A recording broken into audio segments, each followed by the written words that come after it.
la banca francesa, las multinacionales, pero hemos puesto el santo, diciendo que son los mercados. Esa primera idea no sirve. La segunda idea era la competitividad. Esta palabra no se cae de la boca de los dirigentes políticos. Hay que ser competitivo. Y uno se arma de paciencia y le pregunta: ¿qué es la competitividad para ustedes? Hombre, vender más que comprar. Perfecto. Usted, país, el que sea, tiene que vender más que comprar para tener su cuenta corriente, su saldo, claro. Pero usted no ha preparado una cosa que es muy curiosa, es de cajón, es de primaria. Si todos ustedes y los que están ahí somos todos países del mundo, y yo le digo, todos ustedes tienen que ser competitivos, ¿me quieren atar a quién puñeta le vendemos? Porque alguien tendrá que comprar. Alguien tiene que comprar, o le vendemos a los marcianos. Luego, la propia idea de competitividad es enfrentar a unos países con otros, unos capitalistas contra otros, perdiendo siempre los trabajadores, en una quimera, en una ilusión, en ser competitivo, cuando eso no puede ser. Un país tiene que comprar, otro tiene que vender un producto, el otro, el caso de Alemania, que le exige a todo el mundo que sea competitiva, pero eso no puede ser. Alguien tiene que comprar. Esa idea ilusoria, cuando se traslada a la realidad, ¿en qué consiste? Pues muy fácil. Si yo quiero vender, tengo que vender mis productos, o bien porque sean mejores, y para que mis productos sean mejores se necesitan años de estudio, de técnica, de preparación, de organización del trabajo, de relaciones laborales, de marketing, de todo lo que ustedes quieran. Y si yo no puedo, porque en ese terreno no he afinado mucho, no tengo más remedio que vender porque mi mano de obra es más barata. Lo que ocurre es que la mano de obra barata puede valer para recoger una cosecha, pero en determinadas industrias hace falta una mano de obra cualificada, gente que sepa, porque les entregan unas máquinas muy complejas, pero se necesita un tiempo para preparar a esos trabajadores. Eso es un problema. El otro, que aparte de eso, si lo que van a producir los trabajadores va a tener mercado. ¿Por qué me hablan tanto de competitividad? Pero siguen con esa idea y la gente se lo cree. Yo he llegado a escuchar a un dirigente reputado de izquierdas decir delante mía que había que hacer empresas competitivas. Ese hombre estaba hablando de enfrentar un país con otro, una empresa contra otra, y que los trabajadores de esas empresas, como los perros se pelean por una carne que le echan, empezasen a pelearse por ser más competitivos. Verbigracia. Cuando algún ministro dice que hay que quejarse porque el presidente Chávez o cualquier otro de esa línea ha cogido y le ha subido los impuestos a las empresas españolas y que trata mal a las empresas españolas, sale el estúpido patriotismo que Chávez trata mal a las empresas españolas. Señores, a mí me la traen al payo las empresas españolas, y si mañana hay que subirle los impuestos a Chávez, que se los multiplique por 4. Pero nos consideramos enseguida que, como son españolas, tienen derecho a explotar a los venezolanos. Y hay que decir, oye usted, yo para eso no soy español, yo prefiero estar con los de mi clase y no con las banderas. Pero esto es un cambio. Y el tercer concepto, el del crecimiento sostenido. Este es el delirio. Hay que crecer, hay que crecer, hay que crecer, hay que crecer. ¿Hasta cuándo? ¿Por qué no se fabrican más pisos? Sigamos, porque no se venden. ¿Por qué no se fabrican más coches? Porque no se compran. Luego, la idea de crecimiento tiene un límite, pero aparte de eso, no solamente el límite que pone la naturaleza. Yo no puedo soportar más carbono en la atmósfera, ni más agua contaminada, ni más procesos fabriles. No puedo, alguna vez tendré que parar. Pero es que la vida occidental es consumir, consumir. Pues usted párese, porque no se puede. El planeta está limitado. Pero siguen hablando de crecimiento sostenido. Ahora bien, ¿cómo?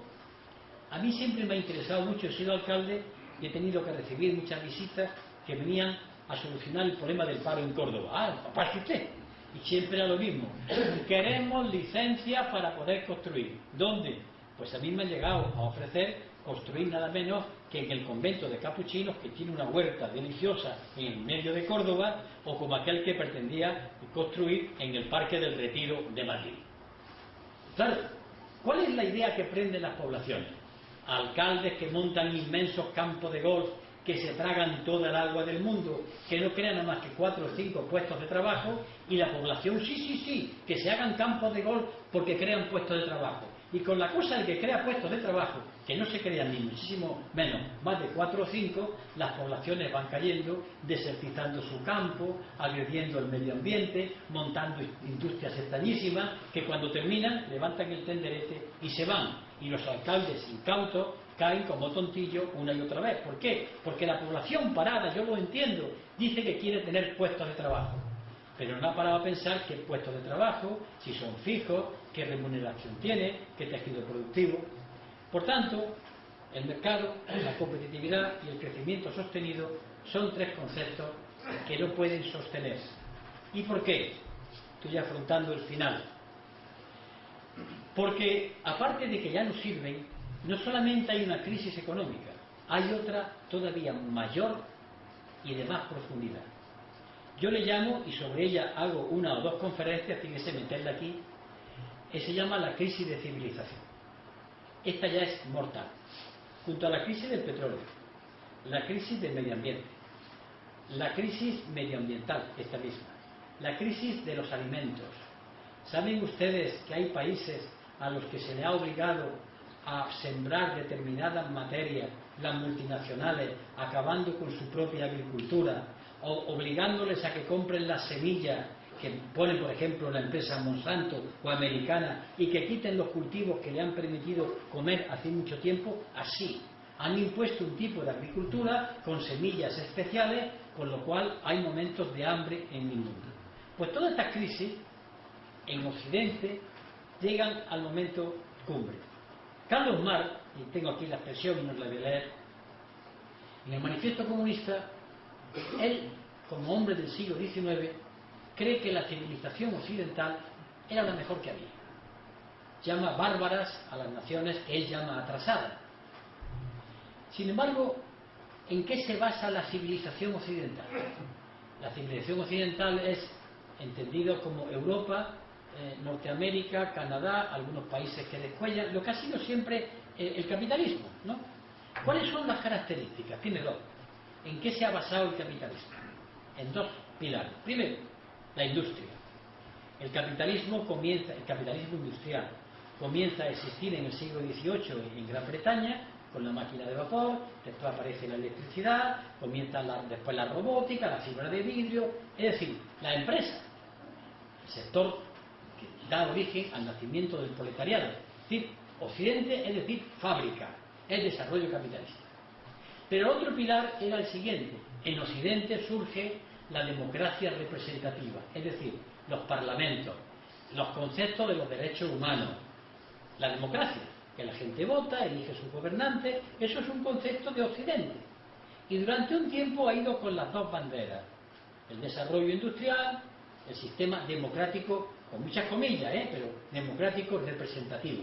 A veces han chocado, pero ha llegado un momento en que el primero, con su crisis, se está comiendo al otro. Cuando Rodríguez Zapatero dice yo tengo que obedecer a los mercados, Rodríguez Zapatero olvida que a quien tiene que obedecer es a los que lo han votado. Pero se pierde. Y entonces las decisiones ya no se toman por los gobiernos. Las decisiones las toman formalmente unos ministros que se reúnen en Europa, pero por lo alto están las cuentas de los bancos. Esto es lo que hay que hacer. Y entonces la soberanía popular que los ha elegido se encuentra traicionada. Pero es más, los parlamentos que elegimos para que legislen ya se callan, ya no legislan sobre economía, ya no intervienen, eso lo dejan ya para Bruselas. ¿Y en qué queda la política? En meterse uno con otro 4 años o cada 4 años para sacar el acta. Pero ya la política no interviene en la economía. ¿Por qué? Porque la política no puede acercarse a la economía. Y aquí me quiero parar. Ese es el mayor disparate, yo diría, el mayor crimen que se dice y nadie quiere atajar. La política significa las decisiones que toman los colectivos. Que funcione la cosa muy mal, de acuerdo, pero la política es las decisiones de los seres humanos. Un banquero no puede decidir frente a los intereses de la mayoría. ¿Quién decide por nosotros? Bien o mal, a las personas que hemos elegido. En el momento que las personas que elegimos obedezcan a quien nadie ha elegido, en ese momento la democracia ha muerto, y está muerta. Hagan ustedes conmigo, o después en su casa, un ejercicio. Cójanse la Constitución española. No van a leer nada más que 2 títulos. El título preliminar y el título séptimo. Léanlo despacito. Los españoles tienen derecho a... Se van ustedes a morir de risa o de llanto. No sirve para nada. Cuando dice el artículo 47 que todo español tiene derecho a vivienda, pues yo ahora hago una propuesta que estoy haciendo por ahí. Miren ustedes, cuando se demuestre que a alguien que está hasta aquí, que le van a quitar la vivienda el banco, y se demuestre que no puede pagar la hipoteca porque no puede, y se demuestre que no tiene más vivienda que esa porque no tiene otra residencia, el banco pierde la hipoteca, porque el artículo 47 dice que todo español tiene derecho a la vivienda. ¿Pero qué estoy diciendo? Un conflicto. Por primera vez, en toda su crudeza, el conflicto siempre ha existido, pero por primera vez la legalidad, las leyes, los derechos humanos chocan frontalmente contra el mercado. Son incompatibles, no pueden mantenerse, no pueden sostenerse. Esta es la crisis de una civilización.